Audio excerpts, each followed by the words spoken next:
சாத்தான் இந்த உலகத்தில் இருக்கிற எல்லா மனுஷங்களையும் சோதிக்கிறானா? கண்டிப்பா இல்லை.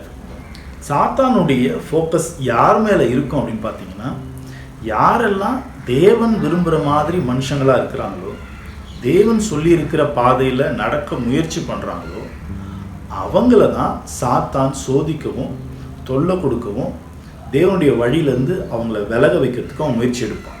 இயேசு கிறிஸ்து இருந்த நாட்டில் தான் ஏரோது அப்படிங்கிற ராஜாவும் இருந்தார். இந்த ஏரோது ராஜாவை சாத்தான் எங்கேயாவது சோதிச்சானா? அப்படி ஏதாவது இன்ஃபர்மேஷன் இருக்கா? கிடையாது.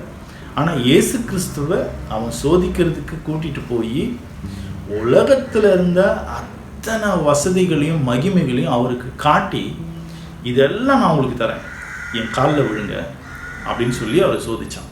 ஆனால் அவர் அதை கேட்டாரா? நோ.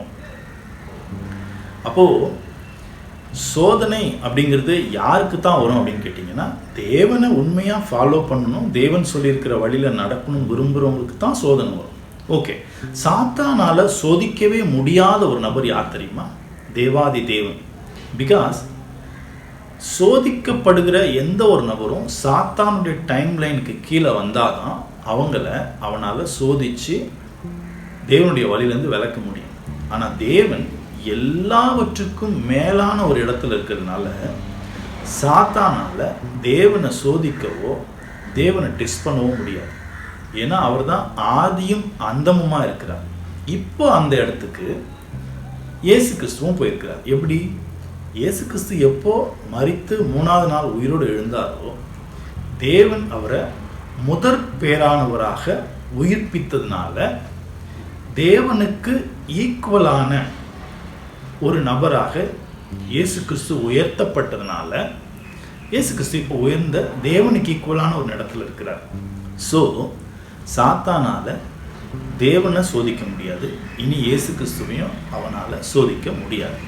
ஆனால் தேவனுடைய பிள்ளைகள் இந்த சாத்தானால் அவனால் நிறைய தொந்தரவுகளை இந்த பூமியில் அவங்க ஓடுற காலம் வரைக்கும் அனுபவிக்க முடியும். இதுக்கு சிறந்த உதாரணம் பவுல்.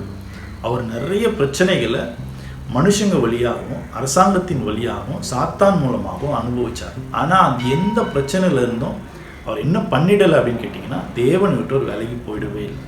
தான் எதுக்காக கமிட் ஆனமோ அந்த ஓட்டத்தை முடிப்பேன்னு சொல்லி கரெக்டாக ஓடி முடித்தார். அதனால தான் அந்த அட்வைஸ் எல்லாம் தேவன் நம்மளுக்கு வேதத்தில் நமக்கு எழுதி வச்சிருக்காரு. இதெல்லாம் படித்து நாமளும் இதே மாதிரி பவுல் மாதிரி வெற்றிகரமான ஓட்டத்தை ஓடணுங்கிறதுக்கு தான் இதையெல்லாம் நமக்கு அவர் சொல்லி கொடுத்துருக்கிறார்.